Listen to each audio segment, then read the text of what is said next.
Shalom, selamat malam Bapak Ibu Saudara yang dikasihi Tuhan. Berjumpa kembali malam hari ini kita dalam edisi Renungan Malam. Dan kita patut bersyukur karena Allah begitu baik dalam hidup kita. Sampai saat ini Tuhan masih memperkenankan kita untuk terus belajar kebenaran firman Tuhan. Malam hari ini kita akan berbicara tentang hati yang bersih.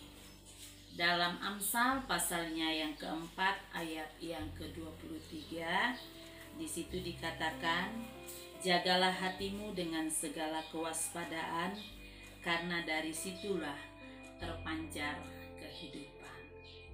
Bapak Ibu Saudara, Alkitab mengajarkan, memperingatkan kepada kita untuk kita menjaga hati kita.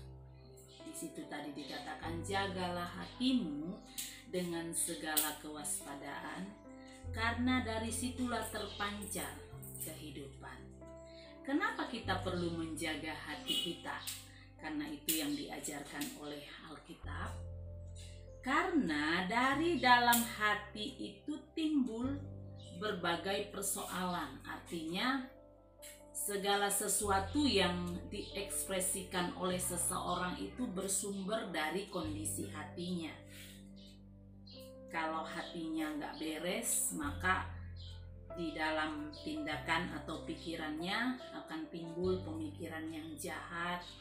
Kemudian ada iri hati, ada berbagai macam tindakan yang tidak memuliakan Tuhan, bahkan ada perzinahan di sana, ada iri hati, suka menilai orang yang tidak benar.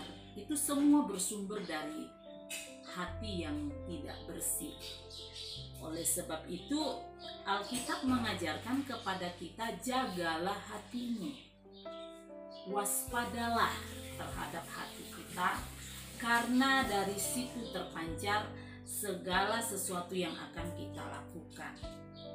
Bila hati kita bermasalah, maka muncullah yang namanya sakit hati, panas hati, iri hati, bahkan ada kepahitan di dalam hatinya.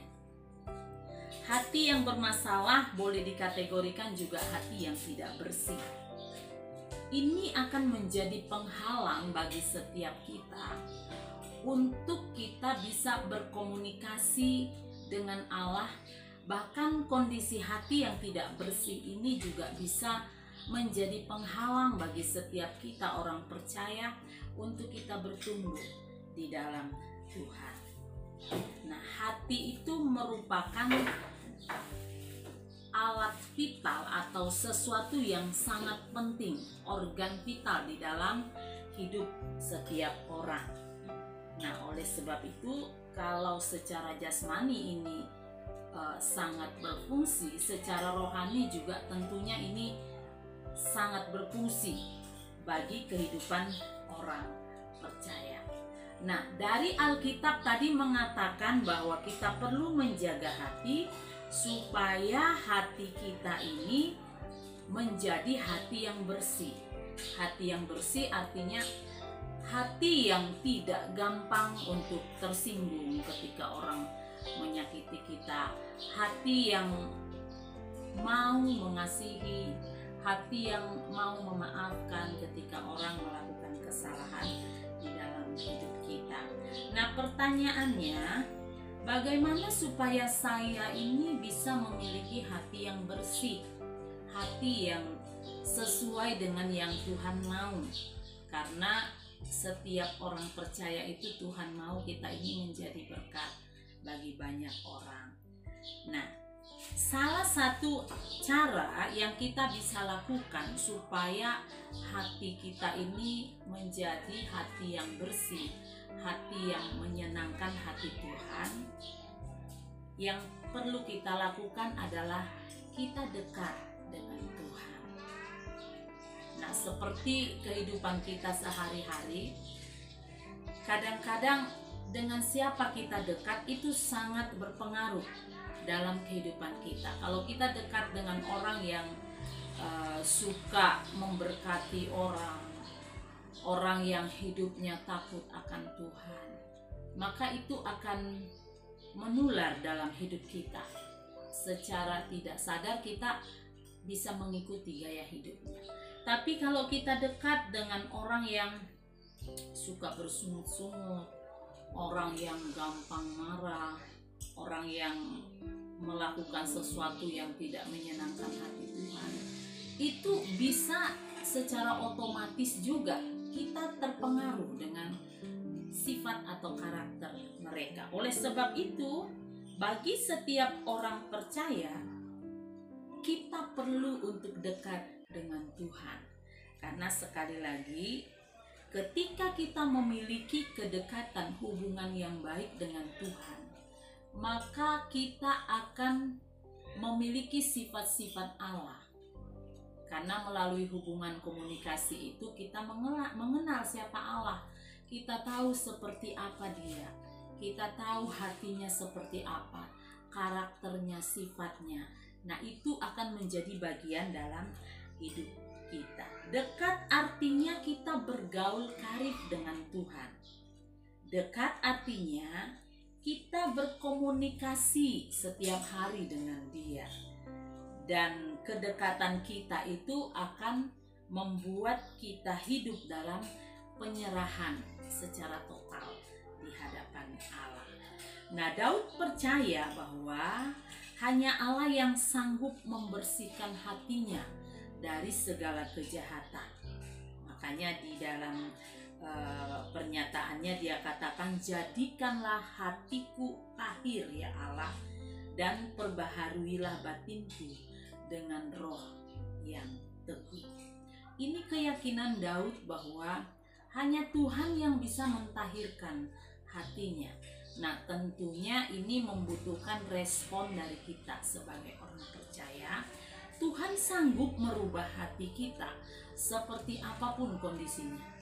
Tetapi bagian yang harus kita kerjakan adalah menyerahkan hati kita ini secara total di hadapan Allah. Katakan kepada Dia bahwa Tuhan, saya mau Tuhan merubah hatiku. Nah, ketika kita mengucapkan Tuhan saya mau, harusnya kita benar-benar menyerahkan otoritas kepada Tuhan untuk Tuhan merubah hati kita. Nah, itu yang akan Tuhan kerjakan. Nah, makanya sekali lagi ketika Tuhan mau merubah, memulihkan hidup kita, Tuhan butuh penyerahan diri dari kita. Kesimpulan kita malam hari ini, yang pertama, hanya Allah yang mampu membersihkan hati kita. Oleh sebab itu, kalau saudara dan saya mau memiliki hati yang bersih, sekali lagi dekat dengan Dia, serahkan hatimu kepadanya, dan berikan otoritas kepada Allah untuk merubah hati kita. Yang kedua, hati yang bersih adalah hati yang terbebas dari segala kejahatan.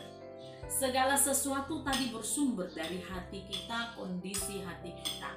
Nah, oleh sebab itu, ketika kita memiliki hati yang bersih dan suci di hadapan Allah, maka kita mampu melakukan sesuatu yang menyenangkan hati Tuhan.